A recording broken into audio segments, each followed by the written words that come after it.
So following weeks of speculation and 2 rejected bids, Arsenal have finally gotten their man in Declan Rice after placing a £105 million offer to West Ham, which makes him the second most expensive British transfer of all time, while also smashing Arsenal's own previous record of £72 million paid to Lille for Nicolas Pepe in 2019. First things first, let's get the price tag out of the way. Are Arsenal paying over the odds? Abso-fucking-lutely. While Rice has a lot going for him, namely his age, homegrown status, and Premier League experience, you generally associate 3-figure sums with forwards who've been producing incredible numbers over a prolonged period of time. Nevertheless, if he improves the team and can help bring silverware back to the Emirates, no one will bat an eyelid, so it's best to make a judgment on this in half a dozen years from now. It was undoubtedly a tough decision for Rice to leave West Ham, given he'd been there since the age of 14 and was wearing the captain's armband for the best part of 2 years, but it was a move he had to make to take his career to the very next level, and he departs with the fans' blessings after helping them win their first trophy in over 4 decades. As it turns out, he had a gentleman's agreement with West Ham's owners, who deserve credit for not only holding on to Rice for so long despite concrete interest from the Big Six, but also squeezing every penny out of Arsenal despite the bloke only having a year left on his contract.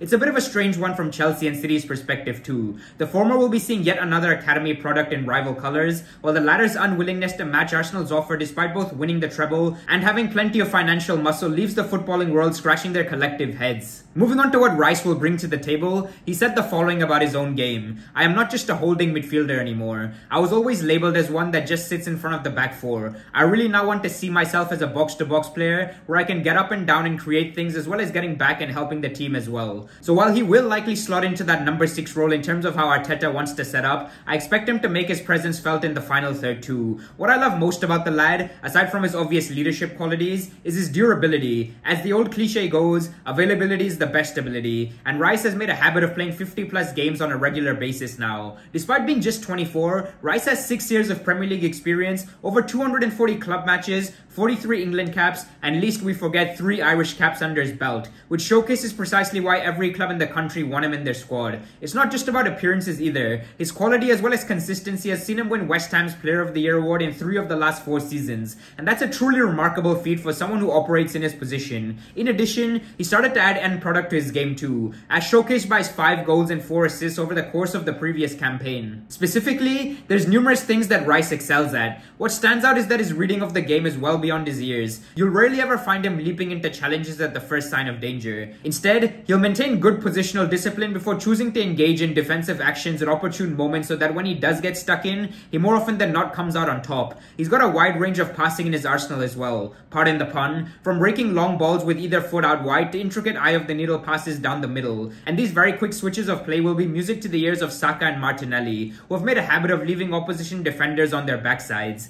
Rice's athleticism, coupled with anticipation and agility, allows him to press high up the pitch and win possession back in dangerous areas for the opposition, something Arsenal fans will remember all too well during that 2-all draw at London Stadium, which was effectively the beginning of the end for their title charge. In addition, his ball-carrying ability has come on leaps and bounds, making him difficult to close down once he's in full flow due to his tall frame and physically imposing stature. Last but not least, his aerial prowess is almost unmatched in comparison to his compatriots in the heart of midfield, and that's something which likely stems from his days playing as a centre-half in youth football. Overall, despite the hefty outlay of cash, Rice is precisely what Arsenal need right now. Much of his good work is gone and will likely continue to go under the radar, and only time will tell whether or not this is the final piece of the jigsaw in order to end Arsenal's long-awaited title drought. As always, I hope you found this video useful. Request that you give it a like to help it with YouTube's algorithm, and I'll catch you in the next one, folks. Peace.